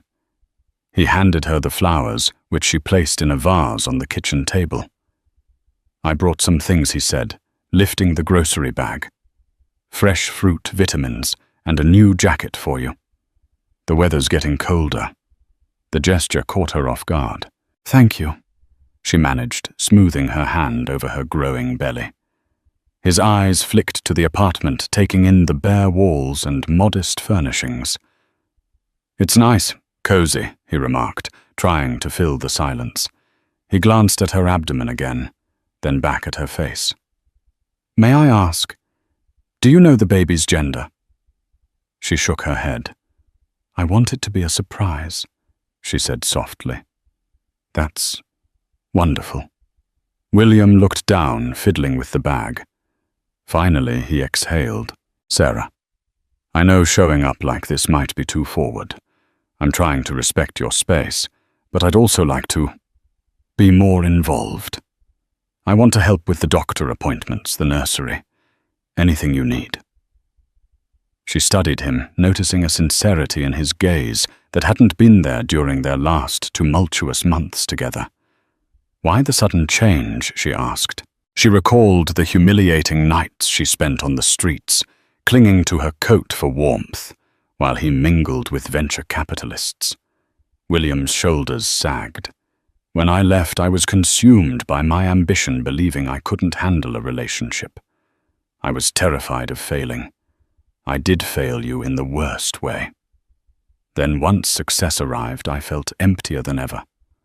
All I had was money, status, and a hollow sense of accomplishment." He paused, voice raw. "I realize now that none of it matters, without love, without people who truly care about you. I guess I'm trying to atone for that. I can't change the past, but I can try to be here now." Tears prickled Sarah's eyes. The sincerity in his voice shook her. "I appreciate the honesty," she said slowly. She wondered if it was real or if guilt simply propelled him now that she was visibly pregnant and vulnerable. Yet a part of her, the part that remembered how they'd once dreamed side by side, wanted to believe him. "Would you like some tea?" she offered, gesturing to the kettle on the stove. He nodded gratefully.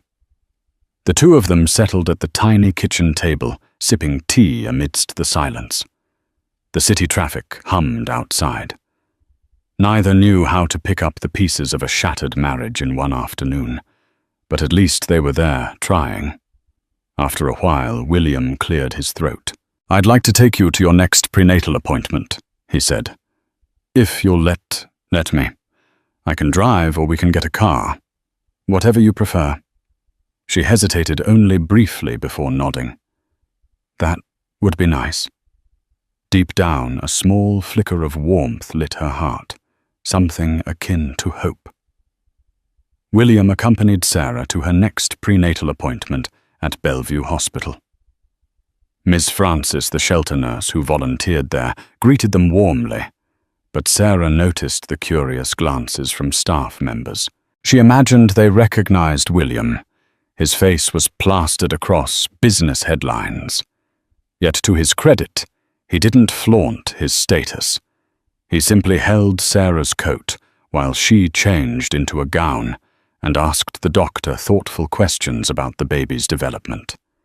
They heard the baby's heartbeat again, steady and reassuring. William's expression softened, and Sarah saw tears in his eyes. A powerful wave of emotion struck her. It was the first tangible moment she realized he truly cared about the child. On their way out, he placed a gentle hand on her back, guiding her through the bustling hallway. She allowed the small gesture, longing for closeness, yet keeping her guard up. In the hospital lobby, they unexpectedly bumped into a familiar face, Barbara Donovan Williams' mother. Her short silver hair was styled elegantly, and she wore a designer coat. She froze upon spotting her son with Sarah. "William," she exclaimed. Then her gaze flicked to Sarah's round belly, and her eyes narrowed. "I heard rumors, but I thought you two were done." Sarah instinctively braced herself. She recalled the tension with her mother-in-law, who never quite warmed to her. Barbara had always found subtle ways to criticize Sarah's family background and modest means. She also blamed Sarah for distracting William from more important ambitions. William squared his shoulders. "Mother, this is Sarah. My wife. She's pregnant with our child." Barbara's lips pressed into a thin line. "So you're reconciling?" she asked, voice laced with disapproval. Sarah couldn't hold back. "I wouldn't call it that," she said quietly. "We're trying to figure things out, at least for the baby's sake." Barbara sniffed disdainfully. "William, you have far too many responsibilities to let old mistakes drag you down." She eyed Sarah as if she were an intruder. "Why didn't you tell him you were pregnant sooner?" A flame of anger rose in Sarah. "I tried. He left, and I had no way to reach him. And trust me, I wouldn't call carrying your grandchild a mistake." William gently took his mother's arm. "Enough, Mother. The baby is my responsibility, and I won't have you speak to Sarah that way. We're not discussing this here in a hospital lobby." Barbara sniffed again. "We'll talk later, William." She glared at Sarah with thinly veiled contempt, then turned on her heel and walked away. Heart-pounding, Sarah noticed people staring. She blinked back tears, humiliated by the confrontation. William's jaw was tight. "I'm sorry. She had no right to talk to you like that," he said softly. But Sarah's mind raced. She recalled how Barbara had once told her she wasn't good enough for William, that he needed a partner more on his level. Now wealthy and successful, William's family clearly saw Sarah as an obstacle. "It's fine," she muttered, though her trembling hands said otherwise. "I'll manage."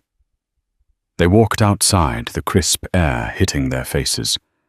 William turned to her. "Please don't let her get to you. She doesn't speak for me." Sarah found her resolve. "I won't. But if we're going to co-parent, I need to know you'll stand by me, not be swayed by your mother's opinions." He nodded, eyes earnest. "I promise." Though his promise felt genuine, Sarah couldn't ignore the chill left by the confrontation. She remembered the nights when William's mother belittled her for dreaming of being a writer, for lacking financial security. Would that negativity poison their child's life too? Or had William grown enough to shield his new family from it? Only time would tell. On the drive back to Sarah's apartment, the tension was palpable. William tried to make small talk about the baby's due date, about nursery decor, but Sarah was lost in her thoughts. In a rare moment of vulnerability, he admitted quietly, "My mother was always controlling. Part of why I left was because I felt suffocated by her expectations, by the pressure of success. I let that overshadow you and me. I'm sorry." Sarah clutched her seatbelt. "What's done is done," she said, voice steady. "Let's just focus on the future, on doing right by this baby. That's all that matters." Inside, though, her emotions churned. Could we really have a future together, she wondered? Or is it just going to be co-parenting with a man I once loved? At her apartment, he walked her to the door. "Call me if you need anything," he said softly. She nodded, uncertain if she'd ever be ready to let him fully back into her life. The final weeks of Sarah's pregnancy arrived with a swirl of conflicting emotions. Her belly felt enormous, every movement an effort. Sleep eluded her, replaced by a blend of excitement and anxiety about the impending birth. William visited regularly, bringing supplies, maternity clothes, organic food, baby items. They spoke about practicalities, pediatricians' childcare options, possible names. Yet the question of their relationship remained unresolved. At times, they fell into an unexpected closeness, sharing a laugh at a tiny onesie with silly prints reminiscing about their college days. In those moments, Sarah glimpsed the man she fell in love with, his eyes warm and tender. But the memory of abandonment always lurked. She couldn't easily forget sleeping on sidewalks, shivering in the winter cold, all while he soared to stardom. Trust would not be rebuilt overnight. One evening she typed away at a short story, her old passion for writing rekindling, when a gentle knock came at the door. She opened it to find William in casual clothes holding a large container of homemade soup. "You mentioned in passing that you craved chicken soup," he said, smiling sheepishly. "I asked my personal chef to make a batch." "Don't worry, I didn't cook it myself. That would be disastrous." Sarah's laughter slipped out before she could stop it. "Thank you. That's thoughtful." He set the container down, noticing her manuscript drafts scattered across the table. "Are you writing again?" She blushed, nodding. "Just trying to get the creative juices flowing. Something for me, you know, to find myself again." He asked if he could read a snippet. She hesitated, then allowed him. He read quietly, eyes darting across the page. When he finished, he looked up, an admiring expression on his face. "This is really good," he said softly. "I forgot how talented you are." She swallowed, her heart fluttering. He was praising her, not dismissing her efforts as frivolous, like he once had. "Thank you," she whispered. They talked about the story about a lone traveler who finds hope in unexpected places. The conversation flowed naturally, reminiscent of their younger selves. At one point, he gently placed a hand on her belly, feeling the baby kick. A shared smile passed between them, something both tender and uncertain. Later that night, as he left, she lingered at the door. "William," she said softly, "I just want you to know. I see you trying. I appreciate it." He exhaled, relief washing over his face. "I'll keep trying, Sarah." But the next day, chaos returned. William called her in a panic, asking her to watch the news. Another business scandal had broken out, accusations that Donovan Enterprises engaged in questionable stock trading. Rumors swirled that William's mother, Barbara, had been pulling strings behind the scenes, orchestrating backdoor deals. William's name was splashed across headlines with tabloids, speculating about the moral integrity of his entire operation. Sarah flipped on her old TV set, seeing reporters swarm in front of Donovan Enterprises. A few sensationalist channels displayed a picture of Sarah from months ago, claiming she was the estranged wife carrying the heir to a troubled empire.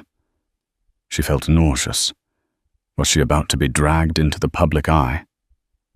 William texted, "I'm sorry. This is out of control. I never wanted you to be involved." She fought the urge to panic, but the stress weighed heavily, and within hours, mild contractions started. She was only 36 weeks along, a bit early, but still within a safe range. The contractions weren't severe yet, but she felt them enough to know her body might be preparing for labor. She called Ms. Francis, who advised her to rest and hydrate, warning her to come to the hospital if things intensified. Night descended, and the tabloids kept spewing stories. A photo of Barbara, stern-faced, refused to speak to reporters. They insinuated that William's entire fortune could be at risk. Sarah tried not to care about money, but she worried about the baby. If Donovan Enterprises collapsed under scandal, would her child be caught in the crossfire of a messy public fiasco? When William arrived at her apartment, he looked drained, like he hadn't slept in days. "I'm sorry for the media circus," he said, running a hand through his hair. "I had no idea my mother was involved in shady trades. I've fired the people responsible, but the damage is done." Sarah tried to remain calm, but the Braxton Hicks contractions flared, causing her to wince. William noticed immediately fear flashing across his features. "Are you okay? I think—" She paused, breathing through the discomfort. "I might be in early labor." His face paled, and in that moment, all talk of scandal and business melted away. "Let's get you to the hospital," he said gently, helping her gather her things. As they hurried out, Sarah realized a new chapter was beginning. Whatever storms raged outside, she was about to bring a child into the world, and she needed William's unwavering support. Inside the maternity wing at Bellevue Hospital, time seemed to slip into a blur of fluorescent lights, medical chatter, and waves of pain. Sarah was admitted with mild contractions that by midnight turned fierce. William stayed by her side, gripping her hand through each surge. Sweating and trembling, Sarah alternated between tears and focused breathing, clinging to the promise that soon she'd hold her baby. It was a tumultuous night. At one point, the baby's heart rate dipped slightly, prompting quick action from the medical staff. Fear stabbed through Sarah. She locked eyes with William, seeing raw terror reflected there. In that moment, all bitterness faded, replaced by the realization that they both desperately wanted their child to be safe. The baby's heartbeat stabilized, and relief flowed. Hours crawled by. Finally, near dawn, Sarah felt the overwhelming urge to push. Nurses coached her, encouraging her to bear down. She felt like every muscle in her body was on fire. William murmured supportive words, wiping her forehead with a cool cloth. With a final guttural cry, she felt the release of pain and the sudden miraculous wail of new life. "It's a girl," the doctor announced, holding up a tiny, squirming newborn. A rush of emotions seized Sarah. Love, relief, awe. She reached out trembling arms as they placed the baby on her chest. Shocked by the warmth of that tiny body, tears streamed down Sarah's face. William's eyes glistened too, a rare vulnerability she'd never seen in him before. "Welcome to the world," Sarah whispered, voice choked, pressing a kiss to the baby's wet forehead. The little girl quieted, opening her eyes for a brief second, as if trying to focus on her mother's face. Later they moved Sarah to a recovery room.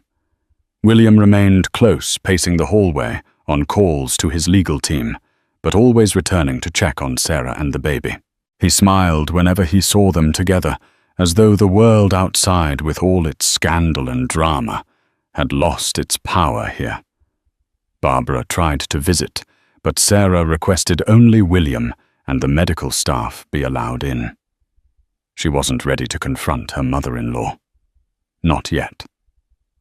Meanwhile, word arrived that the scandal at Donovan Enterprises was being resolved.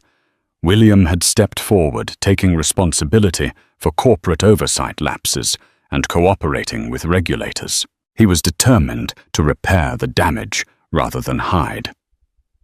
2 days passed in the hospital, a whirlwind of feeding diaper changes and exhausted naps. Sarah watched William hold their daughter, marveling at how gently he cradled her. They hadn't formally picked a name. Sarah had 6 favorites. While gazing into her daughter's round, curious eyes, she decided on Hope. It felt fitting. This tiny baby was the embodiment of new beginnings. When discharge day came, William insisted on driving them to Sarah's apartment. He carefully carried the car seat, setting it up by the living room couch. Sarah gently unbuckled Hope, lifting her close. For a moment, they stood together in the quiet apartment, the hush broken only by soft baby sighs. "I want to make a pledge," William said, voice low. To be here for you and Hope, always. I know I can't erase the past, but I swear I'll do everything in my power to make our future better. Sarah gazed at him, then at Hope. Her heart brimmed with a kaleidoscope of emotions: uncertainty, gratitude, a cautious desire to heal. It won't be easy, she murmured. We have a lot to work through, but I'd like to try. He exhaled relief, flooding his features. We'll go at your pace. Whatever you need. She nodded, tears glimmering. Over his shoulder she saw a reflection in the window herself, William and Hope in his arms forming a fragile family portrait. Perhaps fate had brought them full circle. The child they created now bound them with a love that neither betrayal nor success could sever. For weeks they navigated those uncharted waters. William balanced corporate responsibilities with fatherhood, often losing track of time as he admired his sleeping daughter. Sarah slowly let her guard down, recognizing that while forgiveness would be a journey, she didn't have to walk it alone anymore. Each day, she felt stronger. Each day, baby Hope grew a reminder that life could emerge triumphant, even from heartbreak. Whether or not Sarah and William's relationship would fully mend remained to be seen. But for the first time, she believed in second chances. In a world as unpredictable as theirs, one truth shone clear. Love, when nurtured, can heal even the deepest wounds. And so from the frigid sidewalks of homelessness to the gentle warmth of a newfound family, Sarah and William's story shows that life rarely unfolds as expected, but hope can spark miracles. Their journey reminds us that every hardship carries the seed of possibility, and every broken bond can mend with genuine remorse, forgiveness, and perseverance. Thank you for joining me in this emotional roller coaster of heartache, redemption, and rebirth. If this story moved you, if you felt Sarah's struggles and found inspiration in her resilience, please take a moment to like, share, and subscribe to this channel. Your support ensures we can continue creating dramatic, heartfelt stories that spark conversations and spread hope. Comment below. What part of Sarah and William's journey resonated with you the most? Share your thoughts, and let's keep the conversation going. Together we celebrate love's power to heal no matter how broken the path once seemed.